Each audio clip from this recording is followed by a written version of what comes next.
Welcome back to my channel. Again आपके लिए लाई हूँ बहुत ही खूबसूरत नेक डिज़ाइन। और इसमें स्लिट विदाउट स्लिट के हम स्लिट वाला गला बनाएंगे बहुत ही आसानी के साथ। यहाँ पे मैंने गले की कटिंग पहले से कर ली थी। चौड़ाई और लंबाई मैं आपको बता देती हूँ। टोटल चौड़ाई हमने 6 इंच ली है और लंबाई के लिए हमने 5.5 इंच पे निशान लगाया है। दरमियान से हमने कट का निशान लगा लिया है। अब यहाँ पे एक्स्ट्रा फैब्रिक को हम सिलाई की मदद से अंदर की तरफ दबाते हुए सिलाई लगा लेंगे। और इसकी कटिंग हमने पहले से कर ली थी क्योंकि बहुत ही आसान गले का डिज़ाइन था। तो आप भी बुकरम पे बहुत आसानी से डिज़ाइन बना सकते हैं, या फिर चैनल का विज़िट कर लीजिए। वहाँ पे मैंने बहुत ही आसान तरीके से गलों की कटिंग सिखाई हुई है, आप वहाँ पे जाकर देख सकते हैं। अब बुकरम के साथ ये पीस हमने रेडी कर लिया है। अब मैंने फ्रंट पार्ट लिया है शर्ट का, उसकी सीधी साइड लेकर गले की उल्टी साइड उसके ऊपर हमने स्लिट के ऊपर बिल्कुल मिलाते हुए, दरमियानी लाइन के ऊपर लाइन मिलाते हुए हम यहाँ पे स्टिच कर लेंगे। और आप चाहें तो पिन अप भी कर सकते हैं। ये नई सीखने वालों के लिए बहुत आसानी हो जाती है। एक साइड से और दूसरी साइड से जब आप गला बनाते हैं तो बिल्कुल इक्वली आपकी लाइन आती है। यहाँ पे बुकरम की बिल्कुल साथ साथ में हमने सिलाई लगानी है। टांका आपके बुकरम के ऊपर नहीं आना चाहिए।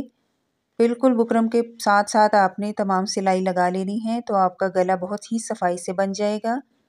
यहाँ पे हमने इसकी कटिंग कर लेनी है एक्स्ट्रा फैब्रिक की। फैब्रिक की कटिंग करने के बाद यहाँ पे कट्स के निशान भी हम लगा लेंगे, जो कि बहुत ज़रूरी होते हैं। और इससे हमारा गला आसानी से मुड़ के तैयार हो जाएगा। यहाँ पे देखिए कट्स लगाते हुए अगेन आपकी सिलाई नहीं कटनी चाहिए। कट्स लगाने के बाद हमने बुकरम को सीधा करने के बाद बुकरम के ऊपर हमने टॉप स्टिच लगा देना है। ये भी एक बहुत ज़रूरी पॉइंट है क्योंकि आपका गला बहुत आसानी से और अच्छे तरीके से मुड़ जाता है। यहाँ तक आपको गले का डिज़ाइन बहुत ही सिंपल लग रहा होगा, लेकिन आगे अभी मैं आपको दिखाऊंगी कि किस तरह से हमने इसके ऊपर स्लिट का इफ़ेक्ट लाया है और डिज़ाइनिंग की है। बहुत ही आसान तरीके से हमने इसके ऊपर डिज़ाइनिंग की है। अब यहाँ पे हमने टॉप स्टिच लगा देना है गले के ऊपर, ताकि गले का जो फैब्रिक है वो बैठ जाए। आप चाहें तो इसको प्रेस कर लें फिर अच्छे से। सिलाई हम इसलिए भी लगा रहे हैं कि क्योंकि ऊपर से हमने जो स्ट्रिप्स अटैच करनी है वो बहुत आसानी से लग जाएंगी। यहाँ पे गले की जो स्ट्रिप है, एक्स्ट्रा फैब्रिक है, उसकी चौड़ाई 1.5 इंच है। और इसको दोनों साइडों से मैंने मोड़ के अच्छे से प्रेस कर लिया था। यहाँ पे ये देखिए टोटल नीचे तक स्लिट की जो हम लंबाई देख रहे हैं, लंबाई इसकी 13 इंच है। आप चाहें तो 14 इंच भी रख सकते हैं। यहाँ पे मैंने निशान लगा लिया है ताकि हमें आइडिया हो कि हमने इस फैब्रिक को कहाँ तक अटैच करना है।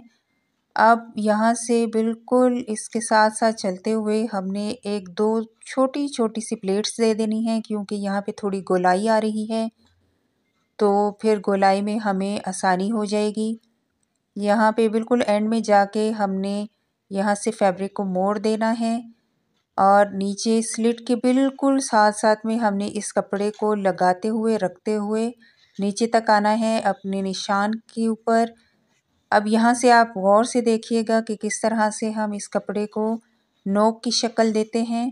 और यहाँ पे एक साइड से इस तरह से हमने फैब्रिक को मोड़ा है और दूसरी साइड से भी हम इसी तरह से इक्वली यहाँ से मोड़ देंगे, ताकि दोनों तरफ से बिल्कुल एक जैसी ही फासले पर हमारी नोक आए और ट्रायंगल की शेप आ जाए दोनों साइड से बिल्कुल एक जैसी।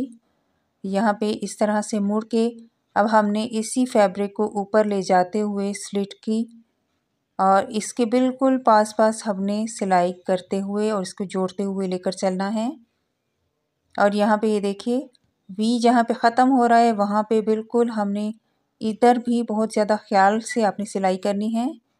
और यहाँ पे जहाँ पे गोलाई आ रही है वहाँ पे भी हमने 2-3 छोटी छोटी प्लेट्स दे देनी है। अब मैं आपको बताती हूँ कि ये प्लेट्स हमने क्यों दी थी।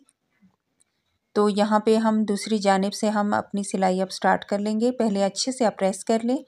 यहाँ पे ये देखिए अब हमने जो गोलाई दी थी वो यहाँ पे जब हम गोलाई में ये कपड़ा ला रहे हैं तो हमारे लिए बहुत आसानी हो रही है और कोई भी यहाँ पे चुन्नट या कोई भी एक्स्ट्रा फैब्रिक नहीं बच रहा। तो यहाँ पे अब हमने सिलाई साथ साथ लगाती जानी है। ये तरीक़ाकार बहुत आसान होता है और आपको कपड़ों के साथ जो स्ट्रिप्स मिलती हैं उनका यूज़ भी हो जाता है, गले में डिज़ाइनिंग भी हो जाती है और लगने में भी बहुत आसान होता है। आप चाहें तो स्लिट के ऊपर आप डोरी लूप्स भी अटैच कर सकते हैं। इसके अलावा आप टसल्स और पर्ल्स जो मर्ज़ी आप अटैच करें, एक्स्ट्रा आप अटैच कर सकते हैं। यहाँ पे मैं इसको सिंपल ही रख रही हूँ, आप चाहें तो बटन्स भी अटैच कर सकते हैं। नीचे से देखिए ट्रायंगल कितना ज़बरदस्त बना है।